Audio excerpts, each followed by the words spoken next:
let's bust some myths about online promotions for music. This is a subject really close to my heart for a couple of reasons. I am seeing so much misinformation, bad advice out there online. I'm seeing a lot of artists unintentionally damaging their careers running ads online. As an artist myself, I also own an online agency. I just think it's my duty to clear up what's going on right now and try and give you the best advice I can, just to make sure you don't fall foul to so many pitfalls out there online today. So let's dive in. I'm going to try and go through a couple of golden rules that are really worth considering. First golden rule is be really careful who you listen to. That is myself included. As an artist, or if you're in a record label, or if you're involved with online promotions, make sure you know enough so you can test whether the needle is being moved towards the goals you want. At the end of the day, that's the only thing that matters, and you've got to be careful what advice you're absorbing and what you're implementing. Some of it can be really dangerous, and I'm going to unpack some of that for you today, but really it all comes down to testing things. If you're doing online promotions, always test, look at results, and always evaluate where you are when it comes to the goals that you're trying to achieve. So second golden rule comes down to one of those goals, which is I want to increase my Spotify profile and streaming. We hear it every day. This is what we do every day. And there's some really damaging stuff that happens when that is our target. For example, you may have built traffic campaigns at some point. Traffic campaigns being the kind of online campaign where you're running promotions that drive traffic to a website. You know, they're driving traffic to Apple Music or YouTube or Spotify. So when we observe traffic campaigns, in order to understand how dangerous they can be, we have to understand exactly what they're doing.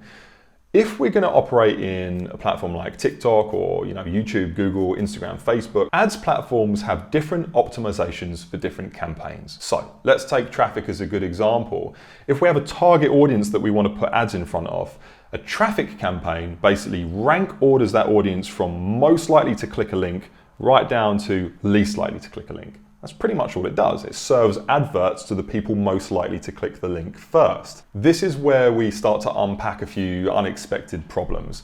For example, there's lots of profiles online that aren't even real. There's a lot of robotic profiles. There's a lot of people who use apps in their social media, things that are auto-likers or auto-clickers. There are click farms and stream farms. There's kind of all of these insidious things that go on online that we don't necessarily think of, or we might not even be aware of. So if we're asking an ads platform to just get us the cheapest link clicks to a website, it's almost always the case that we're finding these corners of the world, especially if we're not geo-targeting ads, we're finding low auction areas, we're also finding robots and fake users who are just, going to our website in droves for really cheap prices, and we think we're doing a great job. Look at all of these people who have clicked over to my landing page. It only cost this really cheap amount. We don't realize the full impact of what this is doing. Not only is Facebook incredibly intelligent at getting very cheap results for traffic, you've also got Spotify or other retailers who are very, very intelligent at deploying incredible algorithms. And what happens is those algorithms are fed bad data. There's a poor quality of traffic coming in. These aren't necessarily people who engage highly with your music catalog. Before you know it, Spotify is learning that you have low engagement rates. It's then suppressing algorithmic placements of your music, your Discover Weekly release radars, your artist radio, and you can see where this is going. The wheels start to fall off, and we're actually spending money unintentionally harming our music. So that is a really, really big thing to consider, but there are ways around this. I want to unpack one, show you a typical technique that we use to essentially kind of mitigate this optimization problem. So it all comes down to pixel tracking. So you should be able to see my screen here. For us musicians or people working in labels, we're used to this stuff. This is a landing page, it's a link tree, whatever you want to call it, and it is going to take me to different retailers. The beauty of whether or not we build our own on a website or we use a different app to do something like this is we can install a pixel on the website. And if you're not familiar with pixels, YouTube is your best friend. TDS, we have tons of videos that teach you how to install pixels and how they work. But the long story short is we can measure what a user does on a website. And this is going to make a lot of sense very shortly. So let me show you a real life example of this campaign. I want to give you a little insight into what happens when you have a pixel installed on a website. So I'm going to go and put a website address in for a campaign I'm running, which again is another link tree. And you're going to see when I load this, we're going to have a pop-up. And there you go. My pixel is receiving some activity and it's saying, hey, someone has seen the ad and they've clicked through to the website and we have a page view.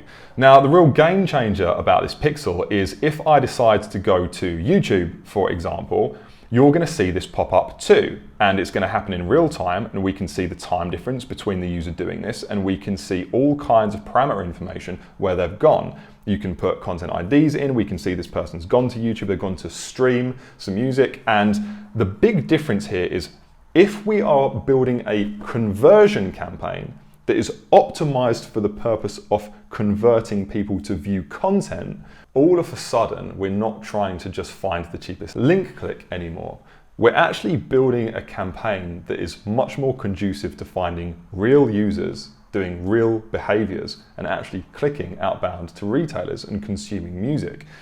When it comes to the intense power of machine learning and the information that social platforms like Facebook have on users, this extra step of information is huge when it comes to optimizing for the right goal. So this really is the best way to mitigate our traffic problem from earlier. It is something that definitely works, it moves the needle really well, and is something that I would definitely advise musicians to be looking at and understanding. If I bring up some of my campaigns as a good example, you can of course geolocate these.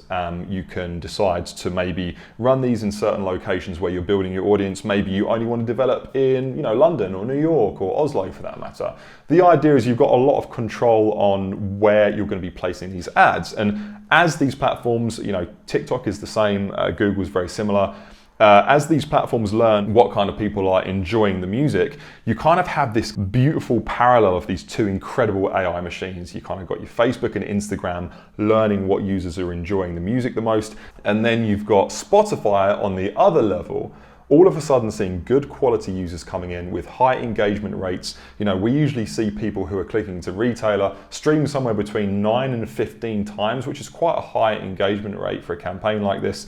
Then Spotify starts doing its algorithmic thing, joining the dots of who likes the music. It helps you discover weekly. It helps feed that algorithm with good data so Spotify can find other listeners that are going to enjoy your music. So now it's kind of like more of a positive feedback loop as opposed to kind of a negative maelstrom of where we were before. I can't underestimate just how important it is to use this tech properly. So if you're going to spend money, take some time to learn how this works and spend money the right way and do your best to avoid potentially unintentionally damaging your artist profiles.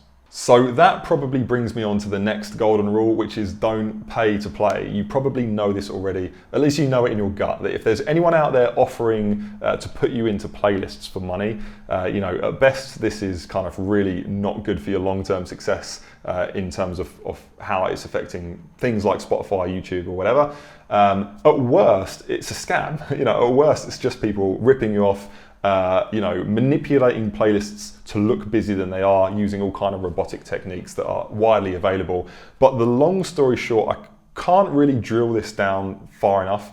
Just don't do it. The algorithmic machine learning of these platforms is very, very, very good. They're very, very intelligent. If you're going to attempt to game it in any way, I'm very, very convinced that you're not going to get anywhere with it. Maybe in the short term, you might get a short win. Either way, long term, these platforms are going to see exactly what you're doing. And of course, if you didn't know, it is also way against the terms and conditions of most retailers. So if you're caught doing it, you could get blocked. So just don't do it. Build things properly, authentically, run good traffic, try and find your audience properly. Don't try and take shortcuts. If you're going to try and take a shortcut, I can almost guarantee you it's going to damage you long term. Now, while every one of these subjects I feel is a rabbit hole that I could talk all day about, I'll try and wrap up this video with one last golden rule, which would be, don't treat this like a money machine. Whether or not it's labels or developing artists watching this video, a real big mistake I see is people coming into this thinking that they can spend $1 on marketing and get $2 back. It just doesn't work like that. You know, the payouts per stream, as we all know, aren't very high. We cannot look at this like a game where we're going to make an investment into running online campaigns for music and then see it come straight back from streaming revenue. Now, to be completely transparent, we have run campaigns where running stuff like this has had a song explode and really accelerate its growth. But that's almost always in conjunction with an extremely strong song, and it's not commonplace. It's not going to happen every time that you're just going to write a hit and it's going to explode with some digital marketing. You know, digital marketing is an incredible string to the bow of releasing a good song, but it is not a magic pill that is going to explode every song you release and make it successful. If you're looking at online promotions as a way to make money out of a master catalog, that is not the right strategy. And there's a lot of people trying to make out like you can, you know, sit there and make a money machine and put $1 in and get $2 back in streaming income. Now, while running conversion campaigns with pixel tracking ends up putting your music in lots of user playlists, which does result in a very long tail end income, of course it's possible to recoup money in the long term. Of course, if you have really strong music, you can hit algorithms like crazy and songs can absolutely take off. But to go in working with this in isolation of your strategy without surrounding aspects, whether it's, you know, press, touring, you know, merch, all of the other things that come around with being an artist. Again, I guess just to sound like a broken record, this isn't just a magic pill that's going to make everything work. So I hope that really helps. Really, as annoying as it is to hear for us artists sometimes, the music really is the most important feature. You know, if you have strong music, all of this is going to work really, really well. But we do have to keep a really keen and pragmatic eye on our own projects, that if we're running things and the data's not looking good, sometimes, you know, what we do just isn't strong enough and we need to work on our craft more. That's just how it is. I think people aren't honest enough sometimes about that dynamic.